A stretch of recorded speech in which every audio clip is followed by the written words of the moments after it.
Put on that light. Oh, hi. Hey, honey, the stock market took a big jump up today. Yay! Big comeback for the stock market. Yeah. Jumped up about 2,000 points. Really? Yeah, which is a lot of dough for a lot of people who, lost some money. Now they made a lot of their money back. That's good news. Yeah, it's very good news.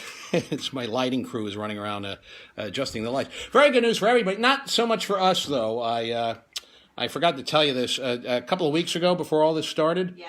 I was looking at our investments, Yeah. and I noticed that we had our entire life savings invested in two different companies, Charmin bathroom tissue and Purell hand sanitizer. Yeah, and I thought, that's kind of nutty to have all your money in those two companies. Oh, man. So I called up your cousin Paul, your cousin Paul who handles all our investments, and I said, hey Paul, hey, get all our money out of Charmin and Purell, and I said, I got a hot tip, put all the dough in Princess Cruise Lines. Oh, dear. So I invested our entire life savings in Princess Cruise Lines. Wow. So we're broke. I forgot to tell you, we don't have a pot to piss in. Oh, that is a headline. Yes, it is. And you know what that means? That means it's time for the Dave Konig Show on Facebook Live.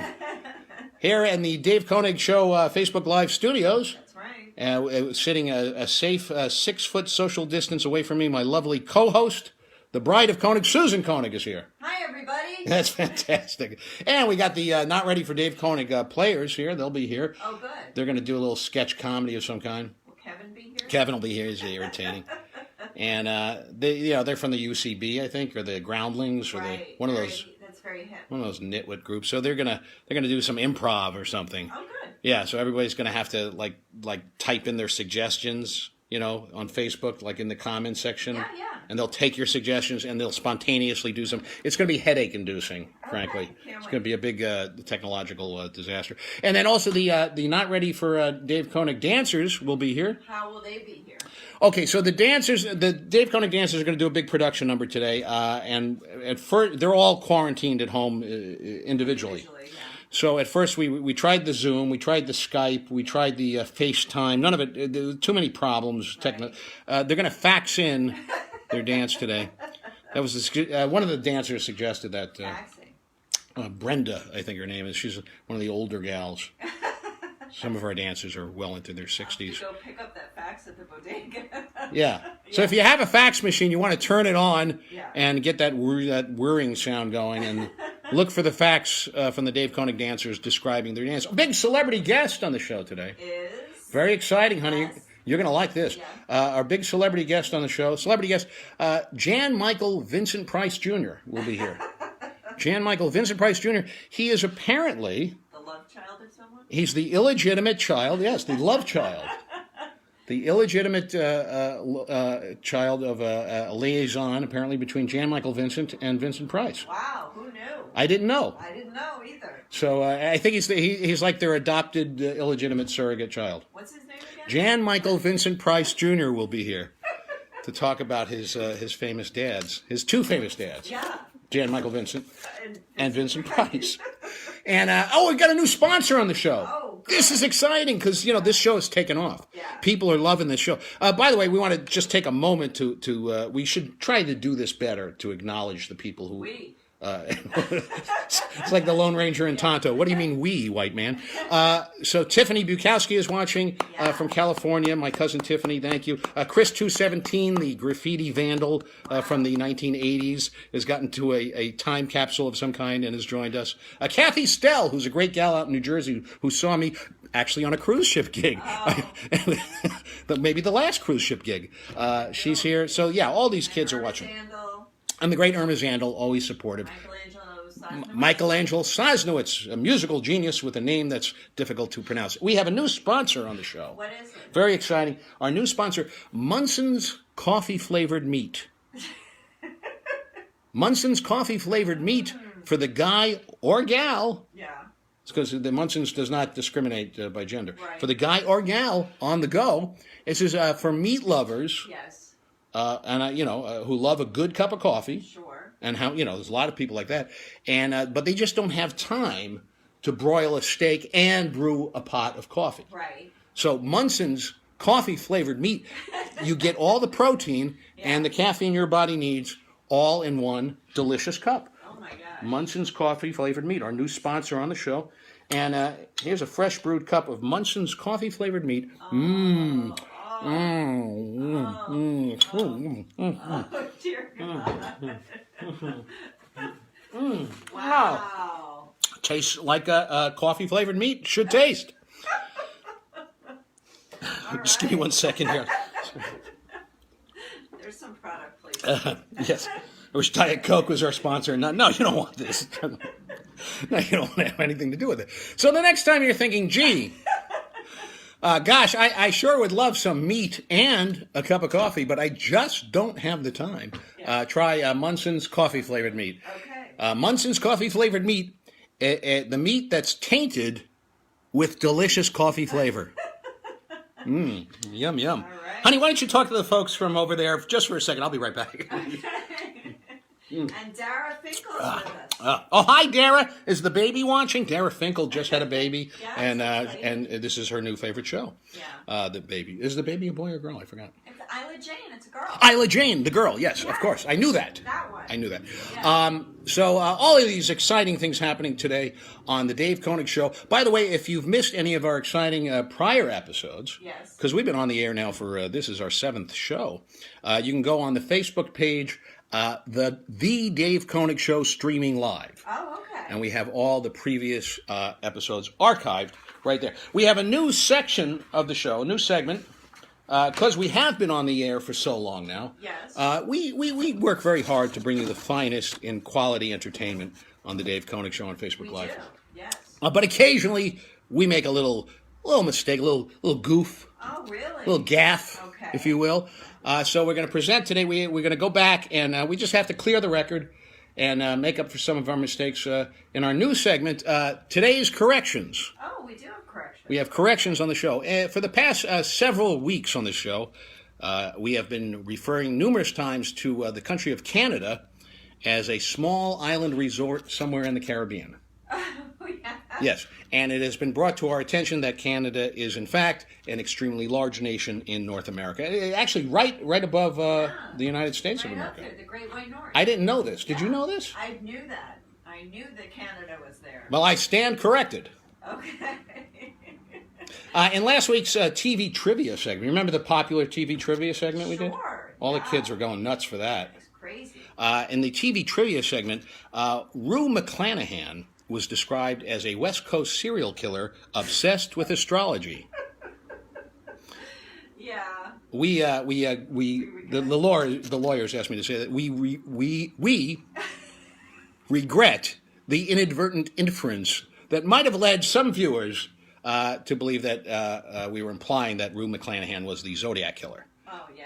No, we don't want to do We don't want to imply that because Miss McClanahan was in fact a cast member of the hit television show The Golden Girls. The Golden Girls and the popular TV spokeswoman for 2000 Flushes. So as far as we know, to the best of our knowledge, Rue McClanahan was not the Zodiac killer.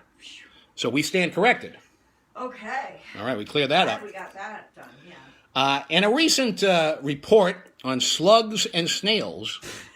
I don't remember. Don't you remember we did like a whole nature segment last week? Okay. And we reported on the life of slugs and snails. We mistakenly identified Carol Channing as a small invertebrate animal with a soft, unsegmented body enclosed in a calcareous shell. Okay. We have since been advised that the mollusk is a small invertebrate animal with a soft, unsegmented body enclosed in a calcareous shell. Carol Channing was the legendary entertainer, perhaps best known for her portrayal as Dolly Levy in Hello, Dolly. Right? Hello, Dolly. Nonetheless, we stand by our original statement. Caught you by surprise with that one. I did not see You that. did not see that coming. And finally, Yes. our last correction. This is our last correction for the day. And finally, in a recent profile of popular entertainer Charo, the popular entertainer. Yeah. That's I make the reference to the kids go nuts for these Charo. the Charo references. We mistakenly identified her as a 3-time Nobel Prize winning marine biologist. Oh, Charo is, in fact, the Coochie Coochie girl. That's right. And so we apologize for any confusion. Yeah. I should have gone out on the Carol Channing. Well, the Carol Channing was the Charo stronger is gag. always a good reference. We stand corrected. So those are our corrections for today's show. Now, honey, the Suits came down yesterday. Okay. Hi, Kendall Zwillman is watching from Chicago. We get everybody watching this show. Right. The Suits came down from the Facebook Live studios yesterday, from the offices, and they said, boy, yesterday's show, which was our special Marvelous Mrs. Maisel show. Oh, that was a great show. It was a great show. They said the kids are going nuts for it. Do you have any more of those, what do you call them, Dave? Those show business anecdotes.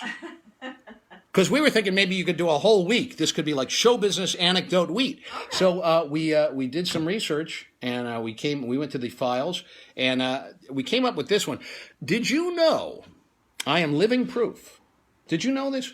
That you can star in a Broadway musical, yes, and not necessarily be able to sing. Did you know that?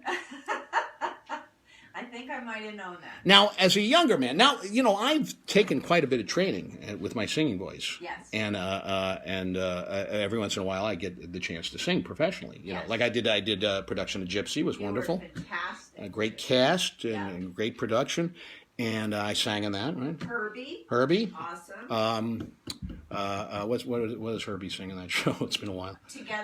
Together, wherever we go. So, there you go. Yeah. But when I was in my 20s and 30s, I couldn't do that.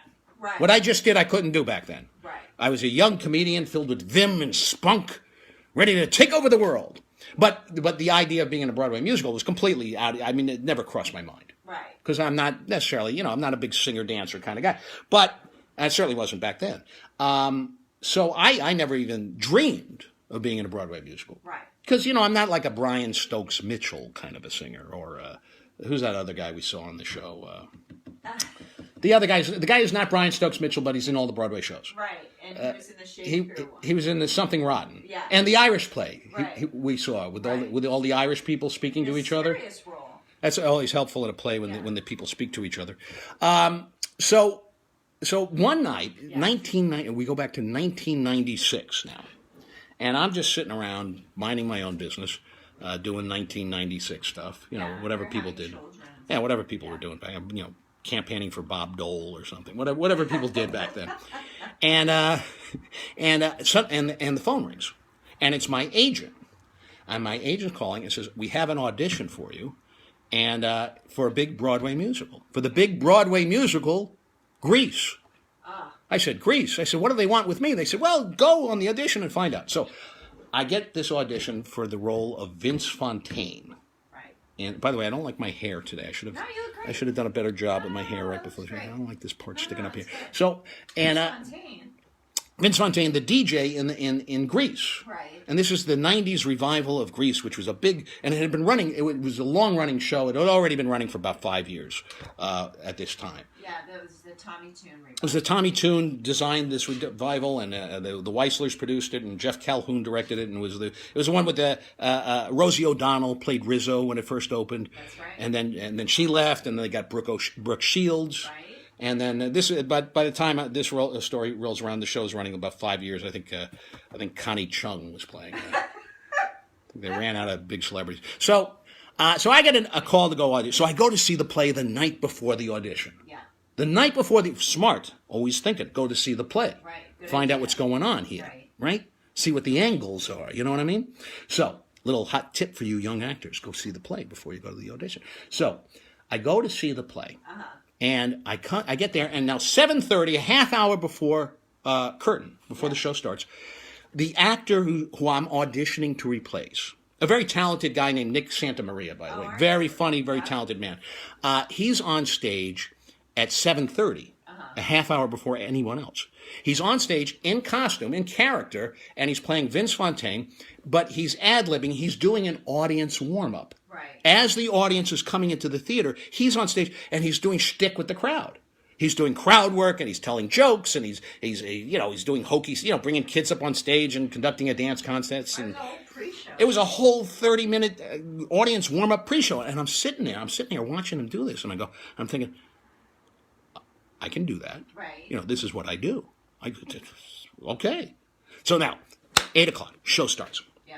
Vince Fontaine is a character in the show. You know, he's doing a little light musical comedy acting, and I'm watching him, and I go, I can do that.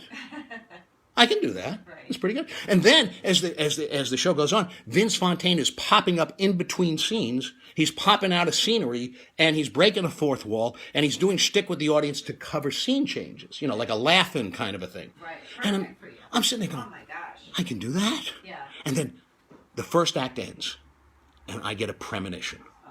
I have never had this, I swear, before or since, but I get a premonition. Not only can I do that, I'm going to do that. I'm going to get this gig. I'm going to be starring in a Broadway musical. Now, intermission. Second act starts, okay? Vince Fontaine is center stage. He's got 4 backup singers. They come running up the aisles. They join him on stage, and Vince Fontaine knocks out this big Broadway show tune to open the second act. And my heart sinks because I think, I can't do that. Oh man. Big song. Yeah. Terrible song. It was Shaken at the High School Hop. Oh, I remember that. Yeah. Great lyrics. Yeah. Sock hop, baby, roll up your crazy jeans, gonna rock to the music, gonna dig the scene. Okay? Real, Rodgers and Hart stuff. So I can't, and the guy's doing a great job. He's got a beautiful singing voice, and he's belting it out, and it's fantastic. It's opening the second act of a Broadway show. It's got to be good. Right. So I'm devastated. I go to the audition the next day. Okay? Now I'm auditioning for Jeff Calhoun, big Broadway director, Oh yeah. and Barry Weissler, the producer, big Broadway producer of the show. Oh my gosh. Barry Weissler, straight out of Central Casting, beautiful, tan, lovely, beautiful, not like me, every hair in place, perfect, beautiful, like a $3,000 suit, a $4,000 shirt, $5,000 shorts. I mean, the man looks like $1 million, okay? Right. Big Broadway producer. So I come in to audition for these guys. And they say, so Weissler says, do some of the audience warm-up, okay? Because they had a script for the stand-up for the audience warm-up. Now, I liked what the Nick Santa Maria, I thought he was a talented, funny guy, but I didn't like the jokes. They were in character, they were 1950s jokes, and I thought I could write better jokes. So that night, I had rewritten the whole thing. Oh man, you were ready. So I went in and I gave them brand new jokes, brand new material, and funny, And Weissler's freaking out. He can't believe his eyes. I'm giving him fresh material, and I'm killing, and he's going, this guy's can you believe that's great. Oh my God, he's fantastic. I'm killing. He says, read one of the scenes, they're a little script action. So I start playing one of the roles. Hey, this is great. You're terrific, fantastic. I can't believe you're the best thing since sliced bread. Oh my God. He says, can you sing? I said, can I sing? I said, Barry, can I sing? I said, no, I can't sing. Here's what you do. Take the 4 backup singers, turn their mics up, turn my mic down. I'll fake my way through it. No one will know the difference. And Barry Weissler, big multi-gazillionaire Broadway producer, he thinks and he goes, works for me. And 8 days later, I'm in a big Broadway show. 8 days. 8 days, because they only gave me a week of rehearsals. Oh, they only gave me 1 week to learn the whole damn thing. I forgot about Remember that? Yeah. Oh, I had 1 week of rehearsals, and most of that was learning the Ramalamas. yeah. Because in the big finale, the whole cast comes out, and we all sang, Ramalama. Ramalama kadinga ding dong shubop shwada yippity boom boom chang chang changity chang shubop dip dip dip do up dooby doo boogity boogity boogity shubidi up shubop shana na na na na na yippity dip doom wop up loop up wop and boo. So I'm walking around the apartment for 8 days, driving Susan crazy. Ramalama kadinga ding dong shubop. But you did it. I did. So anyway, I get the show. And they turn my mic down. They turn the backup singer's mics up, and we fake it. But every couple of weeks, I get a little carried away because it's Broadway. I'm center stage, and I would belt that song out like Ethel Merman. And the musical director would come up to me after the show, and he'd say in the dressing room, he'd say, Dave, great show tonight, but we could hear you sing. I said, oh, I'm sorry. Yeah. So I let that be a lesson to you all. That you don't have to be a great singer to star in a Broadway musical. That's a great story. I love that story. Yeah. Oh, yeah. We're 20 minutes in. Oh, my God. We're 5 minutes over. I should have ended the show 5 minutes ago. Okay, because you started a minute late. Well, we want to thank you all for tuning in. And apparently, who was our guest today? Jan Michael Vincent Price Jr. was quarantined, couldn't make it, so we're awfully sorry. Tune in tomorrow when our special guest will be, who's going to be on the show tomorrow, honey? Well, what happened to Junior Sample? Oh, Junior Sample Jr. was supposed to be on the show today, and he was delayed, so maybe he'll be here tomorrow. Junior Sample Jr., the illegitimate son of Junior Sample from Hee Haw. Thank you for tuning into the Dave Konig Show on Facebook Live, the official comedy show of the worldwide global pandemic. Oh, our daughter wants me to sing. No, maybe tomorrow, honey. Tune in. Yes. Sarah, tune in tomorrow and I'll sing a song. I promise. And maybe we'll get your brother was on the first show, by the way. You missed that. Okay. Love you. Sarah, not all of you watching. There's many of you I don't love. I mean, I like you. You're fine. But I love my daughter. That's it. That's our time. That's our time. Good night, everybody.